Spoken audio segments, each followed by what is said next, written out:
Saratonda kimyoterapiya va radioterapiya nima va qanday ishlaydi? Mexanizmi. Kimyoterapiya, endi biz ximiya deydi uni. Uni o'sha oddiy aholi biladi. Bir komponentda 5 komponent uni professional bo'lib ketdi. Kimyoterapiya nima? Radioterapiya bu nur terapiya degani. Nur terapiyasi. Bular bir-biridan farqi nima va nimaga aholi qo'rqmasin endi bundan? Kimyoterapiya masalan hozir 30 dan ortiq turi bor. Kimyo dorilarda.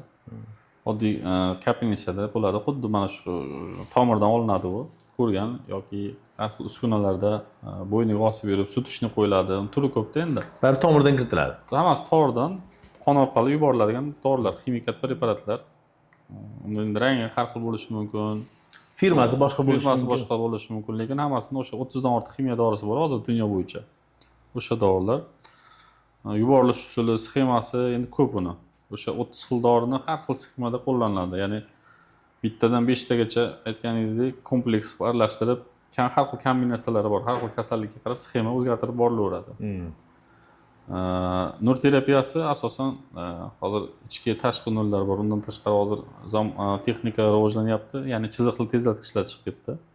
Ya'ni o'sha o'smani o'ziga beradigan, ya'ni robot uskuna ham deyiladi buni.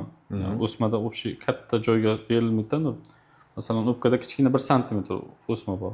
O'sha 1 santimetrni chizib belgilab o'sha joyga beradi. Bunda nurda ham o'zgarish asoratlari bor-da, teri kuyishi bo'ladi, boshqa a'zolarda kuyish bo'ladi, og'riq bo'ladi, chandiq bo'ladi. O'shalarni oldini olish maqsadida hozir O'zbekiston deyarli hamma joyga hozir olib kelinyapti. Linear ускоритель, chiziqli tezlatgich. O'shanda beriladi, ya'ni to'chishni beriladi.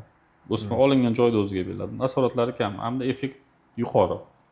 Radioterapiya usuli. Bular masalan bir xil paytda kasal kechki bosqichlarda o'smani olish iloji bo'lmaydi.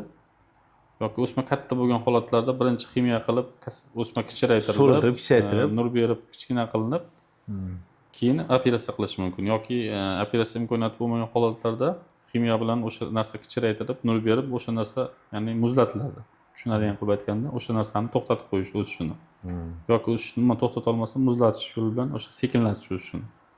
O'shanaqa lichina hisoblanadi. Ya'ni agar operatsiya ximiya olish mumkin, yo operatsiya ximiya nur o'sha kompleks lichina olish mumkin. Uchalasini bitta yo target terapiya olish mumkin. Undan tashqari hozir immunoterapiyalar qo'shilgan. Har xil, undan tashqari qo'shimcha dorilar ham qilinadi bemorlarga.